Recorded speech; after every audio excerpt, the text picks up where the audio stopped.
Hello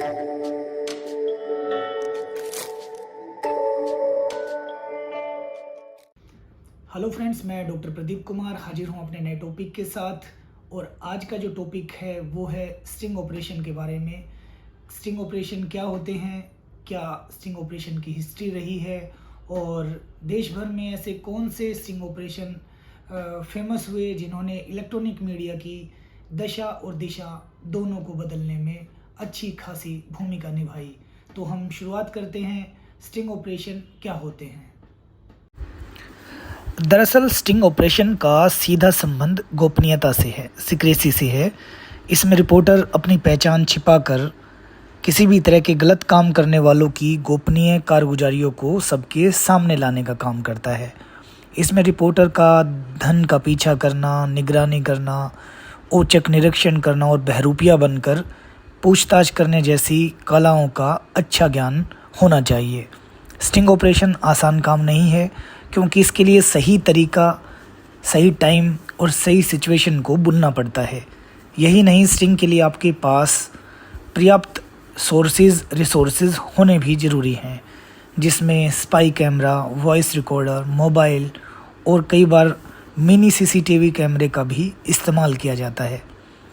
यह जानना ज़रूरी है कि जब किसी स्टिंग के विरोध में कोई भी व्यक्ति या संस्था कोर्ट का दरवाज़ा खटखटाता है तो रिपोर्टर को भी जवाब देना पड़ सकता है, जो स्टिंग किया गया है वह जनहित से कैसे रिलेट करता है।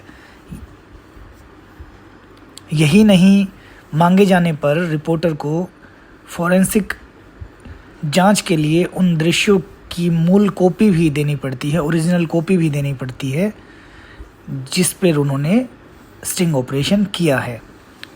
वैसे आपकी जानकारी के लिए बता दें, स्टिंग शब्द 1930 के अमेरिकन स्लैंग से निकलकर आया है, जिसका अर्थ है चोरी या धोखेबाजी की ऐसी क्रिया, ऐसी प्रोसेस जिसकी योजना पहले से ही तैयार कर ली गई हो।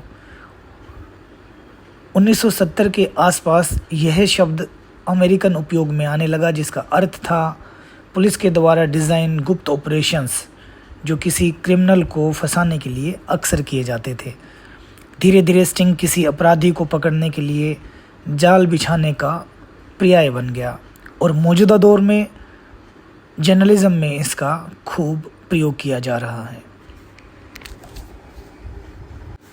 अगर आसान भाषा में स्टिंग ऑपरेशन को समझना चाहें तो गुप्त रूप से घात लगाकर स्पाई कैमरों के द्वारा किसी करप्शन या किसी अनैतिक कार्य को टेलीविज़न चैनल के माध्यम से उजागर करना स्टिंग ऑपरेशन का एक हिस्सा है। स्टिंग ऑपरेशन को घात पत्रकारिता या डंक पत्रकारिता भी कहा गया है। हमारे देश में इंडियन एक्सप्रेस के अश्विनी सरीन, वरिष्ठ पत्रकार और सांसद रहे अरुण शौरी, तहलका के वरिष्ठ पत्रकार अनिरुद्ध बहल व तरुण तेजपाल, हिंदू के संपादक पी साईनाथ, आज तक न्यूज़ चैनल के दीपक शर्मा व धीरेन्द्र पुंडीर जैसे कई जाने माने खोजी पत्रकारों ने न्यूज़ गैदरिंग के क्षेत्र में जो गहन शोध है, डीप रिसर्च की परंपरा को आगे बढ़ाया है। आप सीधे सीधे तौर पर कह सकते हैं कि अगर स्टिंग ऑपरेशन की विधा को इन्हीं जर्नलिस्ट ने एक नया आयाम प्रदान किया है। अगर हम देश में देखें तो पिछले कुछ वर्षों में मीडिया ने कई ऐसे राज फाश किए हैं जिन्हें बगैर स्टिंग ऑपरेशन के समाज के सामने लाना बेहद मुश्किल था। स्टिंग ऑपरेशन वास्तव में किसी व्यक्ति के गैर कानूनी गतिविधि में शामिल होने का राज सामने लाने के गुप्त रूप से सबूत जुटाने की एक प्रक्रिया है। इसमें स्टिंग करने वाला व्यक्ति अपराध में लिप्त व्यक्ति का सहयोगी बनकर सबूत जुटाता है। हालांकि कानूनी तौर पर स्टिंग करने वाले को अपराध का साझेदार नहीं माना जाता। देश में कुछ स्टिंग ऑपरेशन बेहद पॉपुलर रहे हैं, जिसमें इंडिया टीवी द्वारा बॉलीवुड में चलाया गया शक्ति कपूर का चर्चित ऑपरेशन था कास्टिंग काउच।